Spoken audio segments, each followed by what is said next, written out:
Imagine you walk into work one morning and someone has measured the conference room table.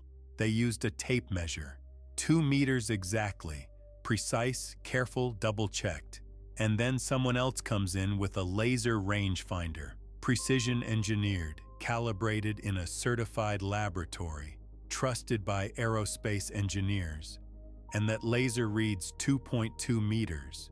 You check both instruments, you replace the batteries, you recalibrate each one from scratch, you bring in a third device, you measure again and again and again. The tape measure says 2 meters, the laser says 2.2. In a normal world, you would assume human error. Someone misread a marking, someone forgot to account for thermal expansion. You would investigate, find the mistake, correct it, and move on.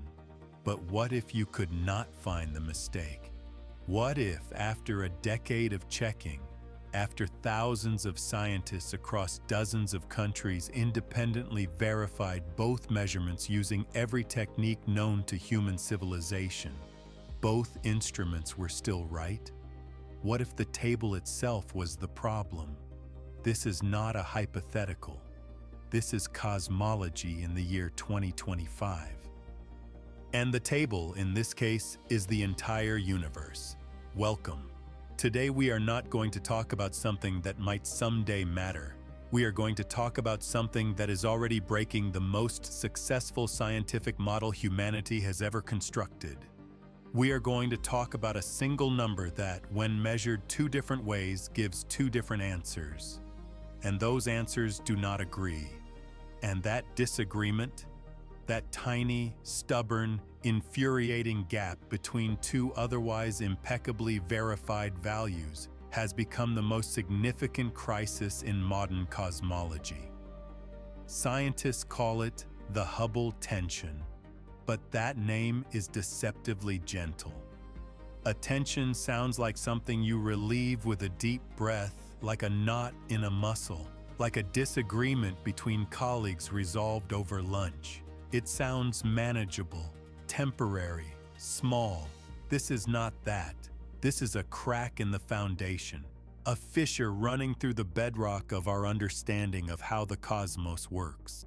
A discrepancy so persistent, so well documented, so stubbornly resistant to every explanation thrown at it, that some of the most brilliant physicists alive have begun to seriously entertain an idea that would have sounded like science fiction 20 years ago.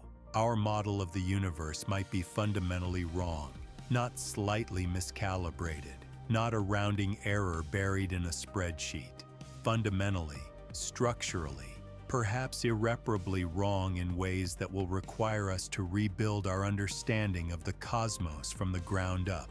And we, humanity, at the absolute peak of our scientific and technological civilization, with instruments of extraordinary precision and theories refined over a century, are standing in front of this cracked foundation, tapping it carefully with a small hammer, tilting our heads, and quietly wondering if everything we thought we knew about space and time and the history of everything needs to be rethought.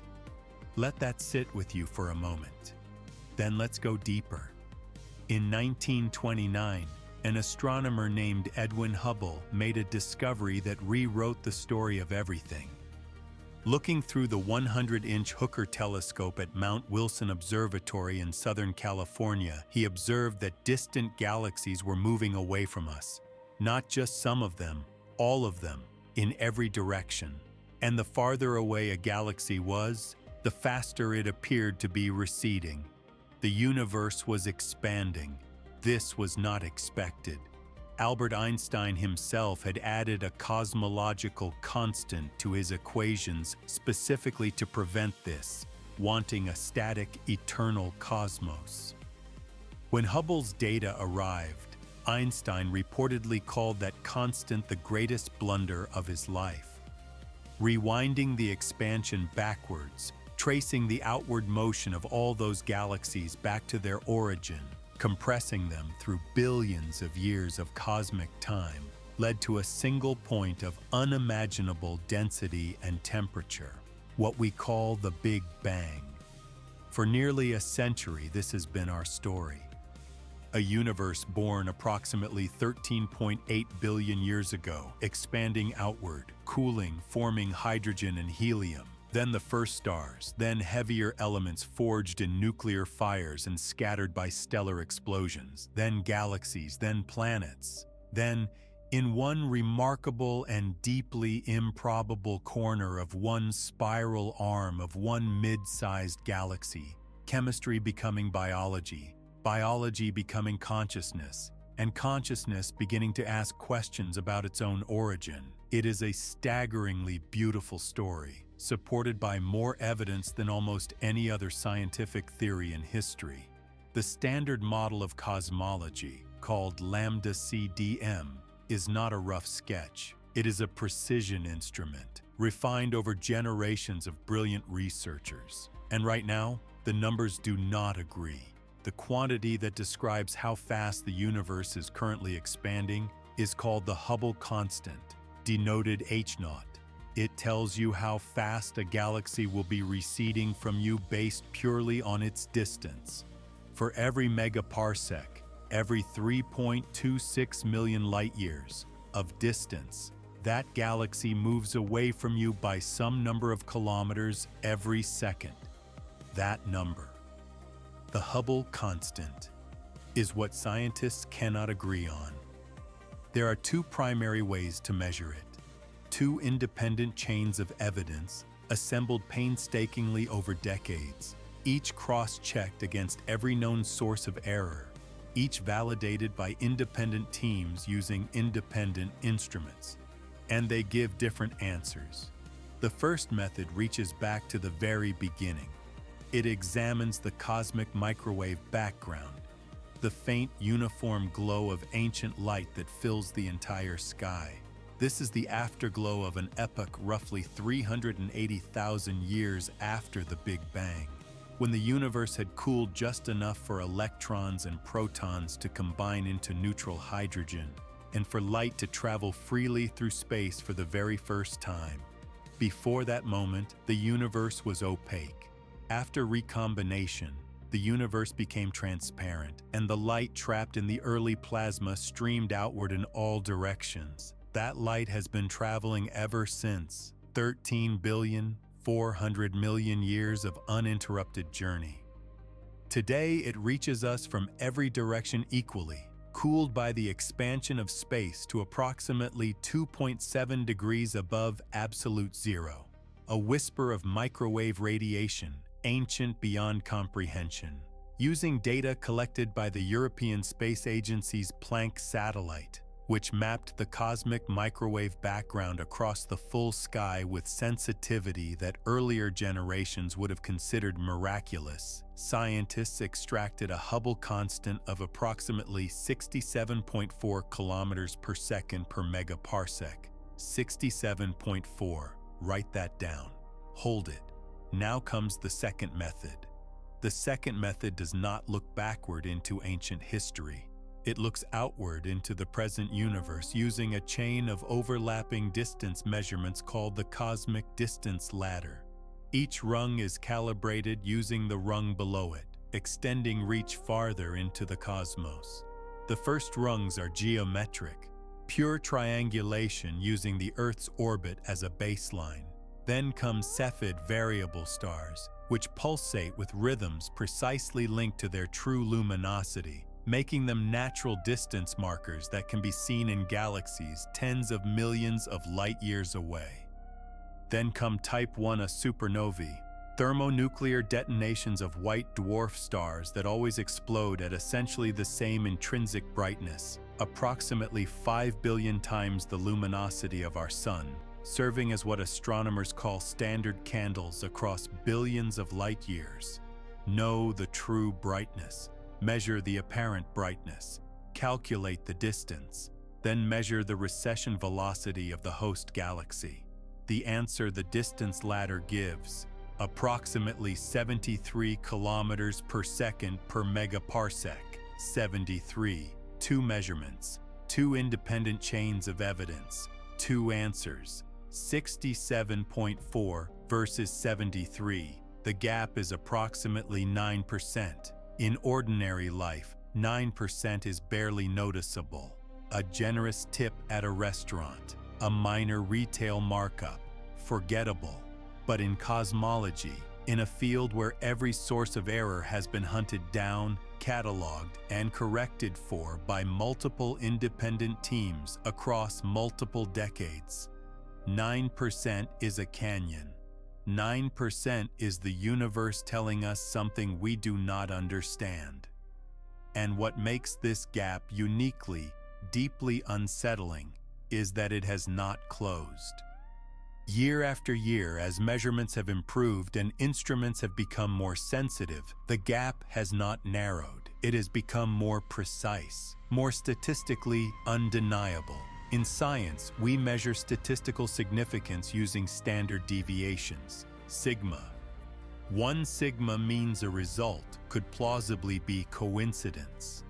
3 sigma is considered evidence. 5 sigma is the gold standard, the threshold for announcing a genuine discovery. The Hubble tension has exceeded 5 sigma. The probability that this discrepancy is random noise is approximately 1 in 3.5 million. 1 in 3.5 million. This is not noise. This is not instrument error. This is not a mistake in someone's analysis code. Something is genuinely, fundamentally, stubbornly wrong with our picture of the universe. Before we go further into the problem, we need to stop and confront something that most discussions of cosmology slide past too quickly. We need to confront the scale of what we are measuring. 1 megaparsec, the unit over which we measure the expansion rate, is approximately 3.26 million light-years. 1 light-year is approximately 9.46 trillion kilometers. So 1 megaparsec is approximately 30,829 trillion kilometers. Written in full, that is 30,829 followed by 12 zeros. In kilometers, that is 1 unit of the measurement. The observable universe is approximately 28,000 such units in diameter. Now consider this.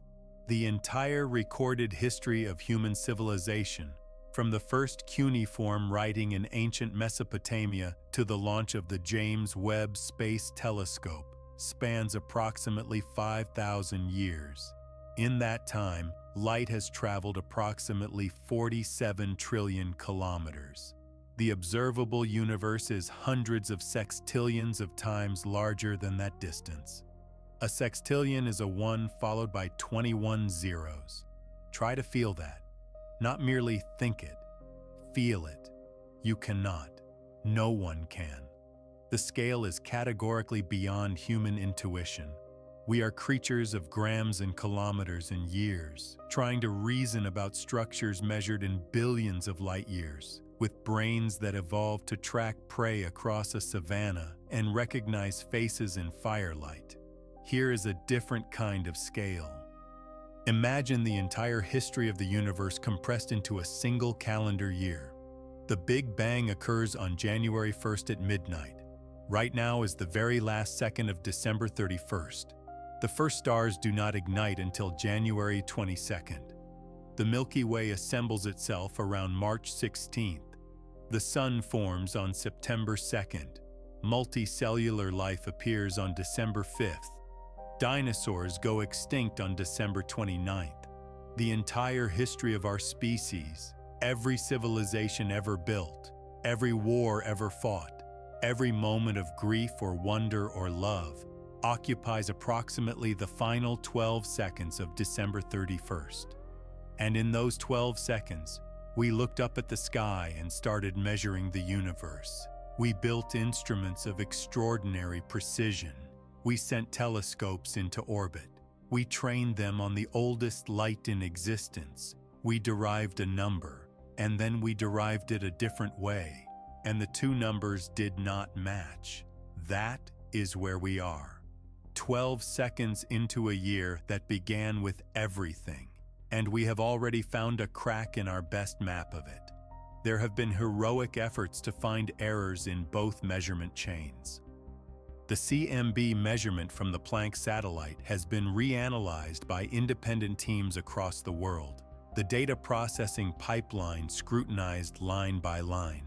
The results compared to measurements from other CMB experiments, the Atacama Cosmology Telescope in Chile, the South Pole Telescope in Antarctica. Different instruments, different sky coverage, different analysis methods. 67.4 keeps coming back. The distance ladder has been scrutinized with even greater intensity because it is the longer chain with more steps. Critics argued the Cepheid calibration might be compromised by dust along the line of sight, making some stars appear dimmer and therefore apparently more distant than they truly are. Perhaps Type 1a supernovae are not quite as standard as assumed. Perhaps their intrinsic luminosity evolves slowly over cosmic time in ways that introduce a systematic bias. These possibilities were tested. Alternative calibrators were employed. Independent teams used entirely different measurement techniques, gravitational time delays and lensed quasars, water masers providing geometric distances with no intermediate calibration steps at all. Every independent method that reaches into the late universe returns values close to 73. Every method anchored to the early universe returns values close to 67.4. Then, as if to push the problem to its ultimate test, came the James Webb Space Telescope. Launched in December of 2021, Webb represented the culmination of decades of engineering ambition. Its 6.5-meter primary mirror deployed in space with exquisite precision. Its infrared instruments designed to see through the dust that frustrated earlier measurements, to resolve individual stars in distant galaxies that were smudged blurs to previous observatories. When the first Webb results on the Hubble tension arrived in 2023 and 2024, many researchers hoped they would reveal a systematic error in earlier Cepheid measurements. Perhaps earlier telescopes had been fooled by multiple stars overlapping in their images, stars that Webb, with its superior resolution, would cleanly separate. Webb separated the stars. It made clean, precise measurements of Cepheids in galaxies where earlier telescopes had struggled. And when the analysis was complete, the Cepheid distances measured by Webb were consistent with the earlier measurements. The local Hubble constant remained near 73, the most powerful telescope humanity has ever built, deployed specifically to search for the error that would resolve the Hubble tension, found no such error. 5 sigma, 1 in 3.5 million, and the James Webb Space Telescope has confirmed it. Now we must think about what this means, and this requires us to walk a spectrum of possibilities ranging from the merely surprising to the genuinely mind-altering. The most conservative possibility is that some unidentified systematic error remains hiding somewhere in one of the measurement chains. Not random noise, but a bias. Something that consistently pushes one measurement in one direction, creating an apparent discrepancy where the true values actually agree. This is not impossible. The history of science contains remarkable examples. Hubble himself estimated the expansion rate at approximately 500 kilometers per second per megaparsec in the 1920s, more than 7 times too large. The error was the result of misidentifying stellar types, a mistake that took years of careful work by later astronomers to correct. Could something similar be lurking today? Most analyses find that even if plausible systematic errors exist, they cannot account for the full 9% discrepancy. But not identified is not the same as demonstrably absent. The honest position holds this possibility open, even as the weight of evidence pushes against it. Following that weight of evidence leads to more radical territory. The second hypothesis is called early dark energy. In our standard model, the dominant energy component of the universe today is dark energy, a form of energy intrinsic to empty space itself, uniform, constant, comprising approximately 68% of the total energy content of the observable universe. Its effect is to cause the expansion of space to accelerate. Galaxies are receding from us faster and faster with each passing year. Dark energy in the standard model is unchanging, the same density yesterday as today as a billion years from now. But what if dark energy was not always constant? What if, in the very early universe, in the first few 100,000 years after the Big Bang, there was a temporary surge of additional dark energy? A brief, powerful injection that accelerated early expansion before dissipating, leaving no direct trace except a slightly different relationship between the CMB and the current expansion rate. If the universe expanded slightly faster in its first moments than the standard model assumes, this changes the characteristic acoustic scale locked into the CMB. And if we measure the CMB assuming a standard acoustic scale when the actual one was different, we infer a different Hubble constant than the true one. Early dark energy can, in principle, push the CMB inferred Hubble constant upward toward the values measured by the distance ladder. The challenge is consistency. When these models are fit to the full suite of cosmological observations simultaneously, they tend to introduce tensions elsewhere, even as they relieve the Hubble tension. Trading one problem for another is not solving anything. But early dark energy remains among the most actively studied proposals in the field.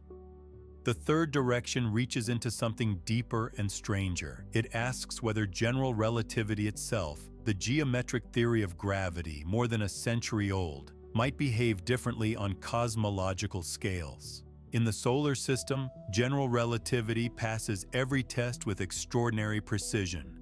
Gravitational waves match its predictions perfectly. The shadow of the black hole at the center of the Milky Way is exactly the size and shape general relativity predicts. But there is a critical caveat.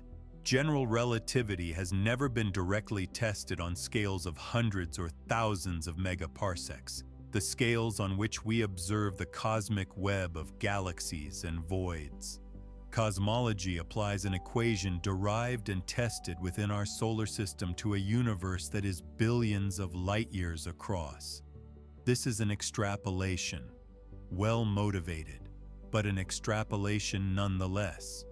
What if gravity behaves subtly differently on the very largest scales? Not differently enough to spoil solar system tests, but differently enough, quietly, imperceptibly, to alter the expansion history of the universe over billions of years in ways that shift the inferred value of the Hubble constant? No specific modified gravity theory has successfully resolved the Hubble tension while remaining consistent with all other observations. But the fundamental assumption that general relativity is exactly right at all scales has never been tested at the scales where the tension lives. And in physics, untested assumptions have a way of eventually being found wrong. And then there is the hypothesis that, philosophically, I find the most vertiginous of all. What if we live in a cosmic void? Our standard cosmological model is built on the cosmological principle. On sufficiently large scales, the universe is homogeneous and isotropic, the same density in all directions, everywhere. This is well supported by the extraordinary uniformity of the CMB and by large-scale galaxy surveys. But well supported is not proven. The universe on smaller scales is manifestly not uniform. It is a cosmic web, a vast three-dimensional filigree of filaments and sheets of galaxies enclosing enormous dark voids, regions of near-complete emptiness spanning hundreds of millions of light-years. The universe has texture, structure, lumps and bubbles and tunnels and walls. We live inside one specific location in this cosmic web. We did not choose it. We cannot leave it. What if our location is, by cosmic standards, unusual?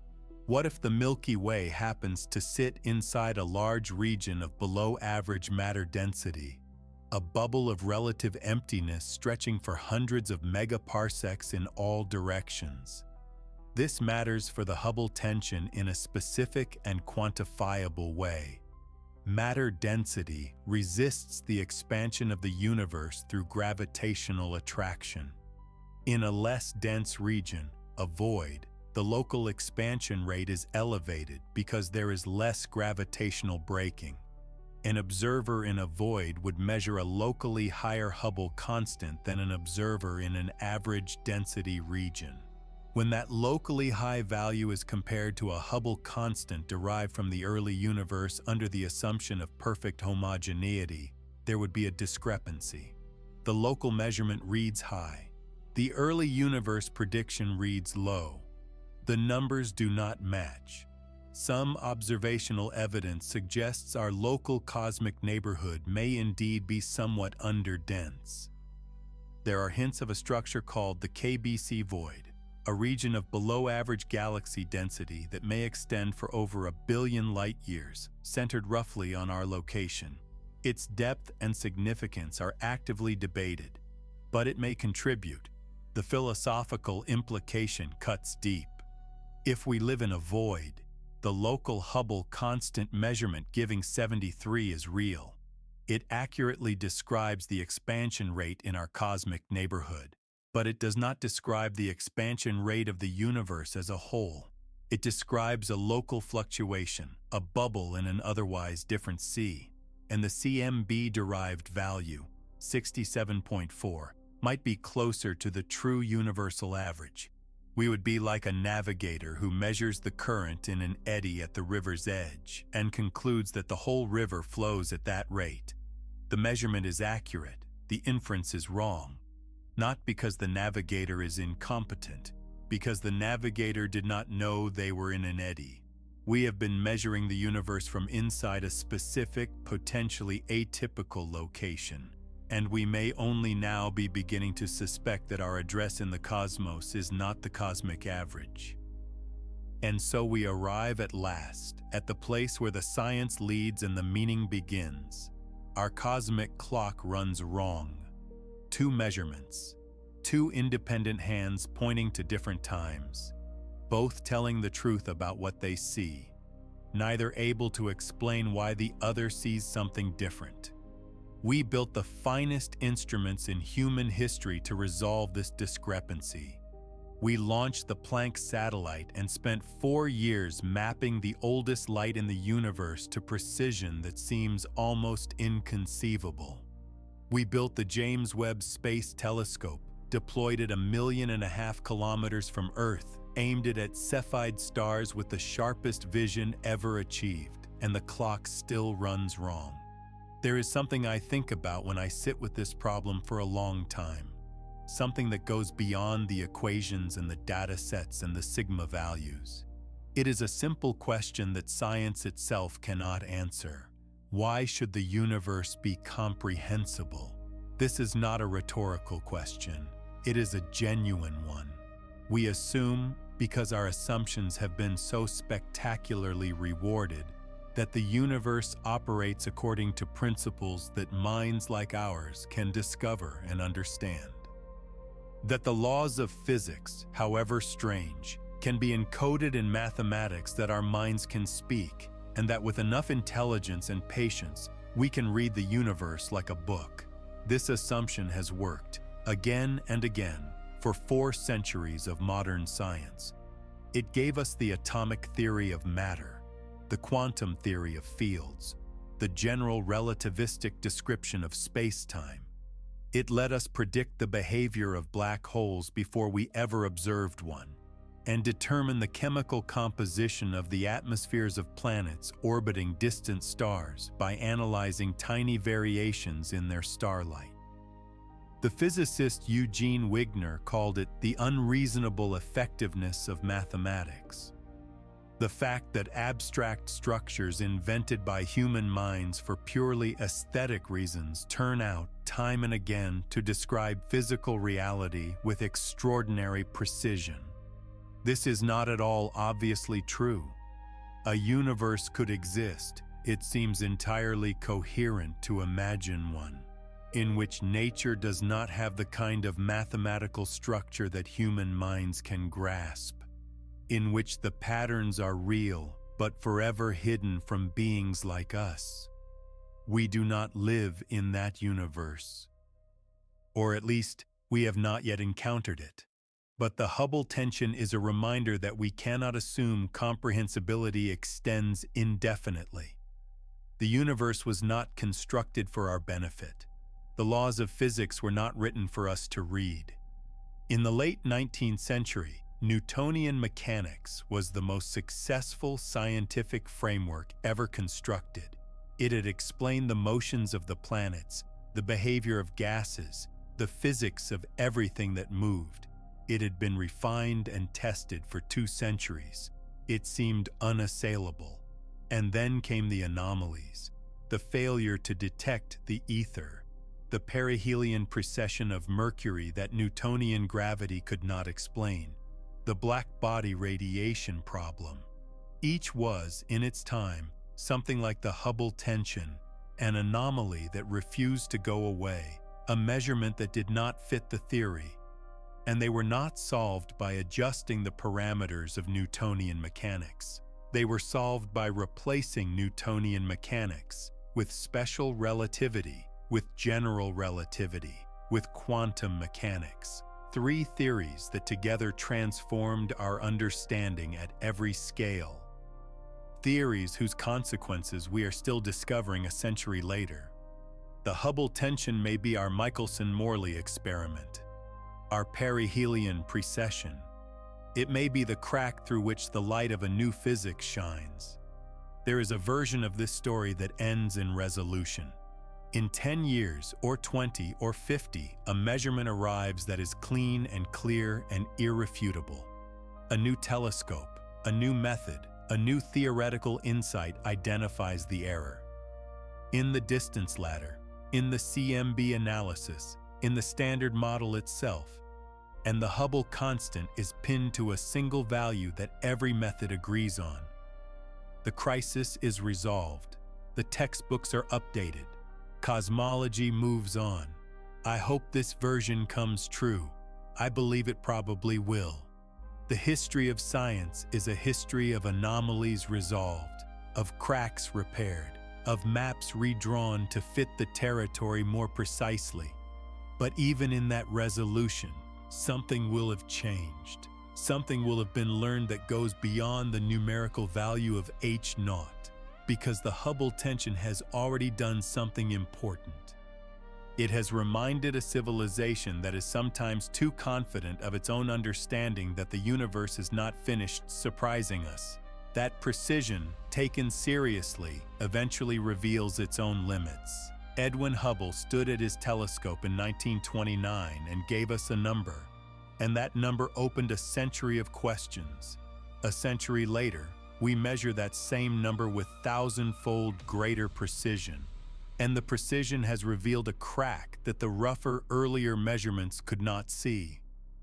Whatever lies on the other side of that crack, systematic error or new particle, early dark energy or cosmic void, modified gravity or something we have not yet imagined, will define the next century of our understanding.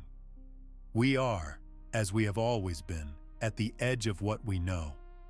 The map ends here. Beyond this line, new physics. And in the darkness at the edge of the map, 2 numbers refuse to become 1.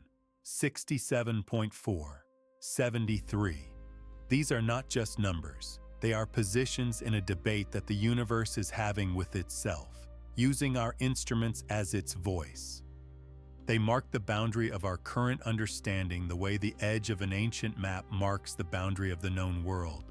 Terra incognita, the unknown territory, the place where knowledge becomes honest about its own incompleteness. We are a civilization that has stood on the shore of this ocean for a century, measuring its currents, mapping its surface, diving deeper year by year with instruments of growing sophistication. We have sent our mathematics out farther than our bodies will ever go, and our mathematics has returned with measurements of astonishing precision. And now 2 of our best instruments give different readings for the same quantity. And we are standing on the deck of our small ship in the middle of this enormous ocean, holding both instruments, watching them disagree, understanding, perhaps more clearly than we ever have, that the ocean is larger than our map. That is not failure. That is not defeat. That is the moment before the next great chapter of understanding begins. The universe does not owe us answers. It never has. It offers data, light, arriving from across unimaginable distances, from stars and galaxies and the ancient plasma of the early cosmos, and it waits to see what we make of it. It does not adjust itself for our convenience. It does not apologize for being larger than our models. But we keep measuring anyway. We keep building better instruments and designing better experiments and writing better models and arguing with our colleagues about the implications. We do this because something in the nature of consciousness, something in the nature of the kind of beings we are, cannot let the question go. That restlessness, that refusal to accept ignorance as the final answer, that stubborn insistence on measuring the universe again even after the previous measurement surprised us, that is not a bug in our cognition. It is the most important feature. It is what brought us from caves to the James Webb Space Telescope in a blink of cosmic time. It is what will carry us past this current confusion into whatever understanding waits on the other side. The cosmic clock runs wrong, but we are still taking the time, and that is everything.